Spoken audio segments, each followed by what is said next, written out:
Lequel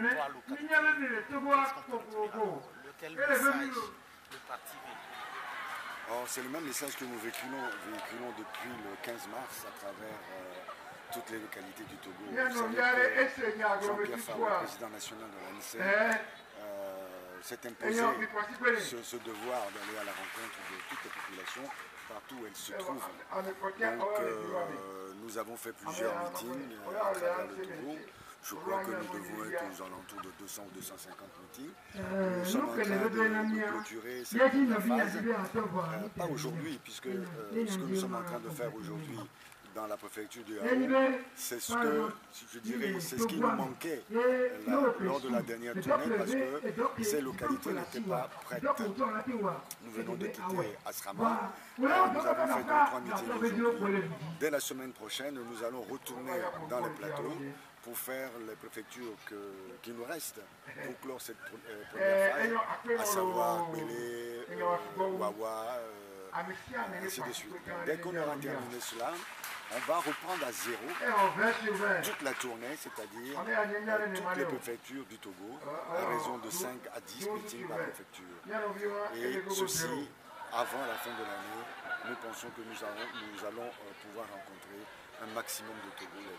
Si le président national avait la possibilité, il a toujours l'habitude de dire qu'il rencontrera les 7 millions de Togolais pour leur expliquer sa politique, sa vision pour un Togo solidaire, un Togo où tous les Togolais seraient égaux, où tous les Togolais auront les mêmes droits.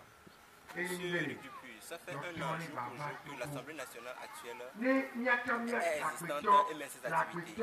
Quel bilan vous en faites pas en tant que secrétaire national? Moi, je ne suis pas parlementaire, mais il m'est difficile de faire un bilan de l'intérieur de cette institution.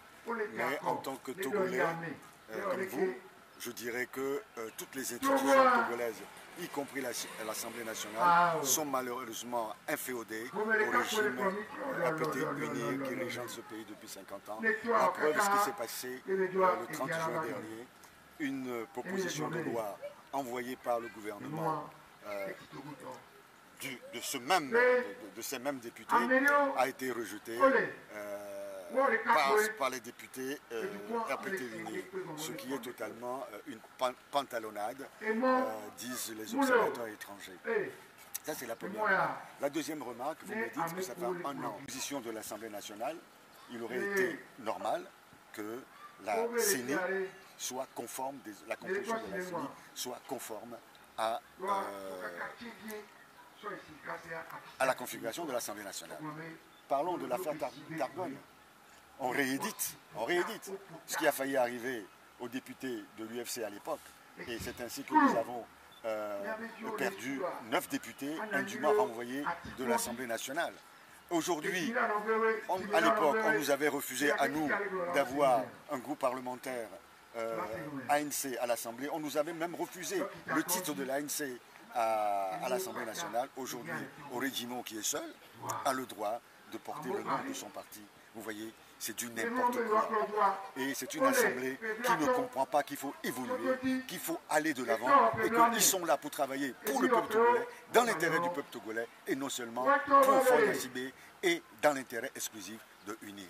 Justement, au cours de la semaine, vous étiez sur Radio de la Place pour parler de la nécessité que chacun des Togolais fasse le mandat. Qu'en est-il exactement? Non, vous savez, je l'ai dit tout à l'heure à l'entrée de ce meeting, que la loi fondamentale togolaise, à savoir la Constitution de 92, avait préconisé 2 mandats pour chaque président. Je cite de tête l'article 59, disait notamment que le président de la République est élu pour un mandat de 5 ans, renouvelable une seule fois. Et le deuxième alinéa dit, en tout état de cause, nul ne peut faire plus de 2 mandats. Ceci est clair. Ceci est clair. Et également, la Constitution disait que le président est élu à un suffrage universel majoritaire à 2 tours. Et vous savez ce qui s'est passé en 2005 avec plus de 500 morts constatés par une commission d'enquête des Nations Unies. 800 morts a dénombré le rapport de Dududier. Et suite à cela, en 2006, nous avons eu un dialogue intertogolais qui aboutit à l'accord politique global. Et ce dialogue intertogolais a reconnu que ce qui est les éléments aggravants de cette crise étaient le mode de scrutin et le mandat présidentiel. C'est pour cela que dans l'accord politique global, on a demandé que ces deux articles soient revus. Jusqu'à aujourd'hui, cela ne l'a pas été. Et pourtant, CVJR, la commission Vérité, Justice et Réconciliation, a mis le doigt dessus, l'a demandé. Malgré cela, nous sommes toujours là. Les diverses commissions d'observation électorale européenne du PNUD demandent la même chose, mais le régime actuel reste totalement sourd à cela.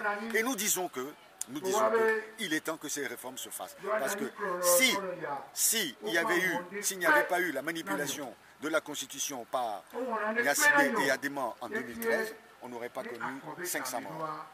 On n'aurait pas connu la situation que nous vivons aujourd'hui. Et l'Assemblée nationale, devant laquelle le Premier ministre actuel, Aoumé Zounou, s'est engagé à faire les réformes, n'aurait pas eu à rejeter un projet de loi proposé par son propre gouvernement. Donc c'est toujours de l'incohérence et de l'incongruité dans le pays.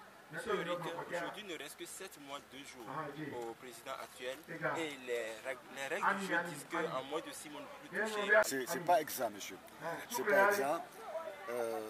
C'est une convention internationale avec la CEDEAO.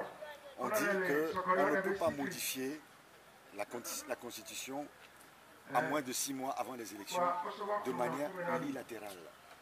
On ne peut pas modifier de manière unilatérale la Constitution. Mais dans la mesure où toutes les parties prenantes du joug électoral se mettent d'accord pour modifier la Constitution et pour modifier les lois électorales, il n'y a aucun problème. C'est un accord. Et vous savez qu'un accord peut être parfois au-dessus des lois. C'est moi qui vous remercie.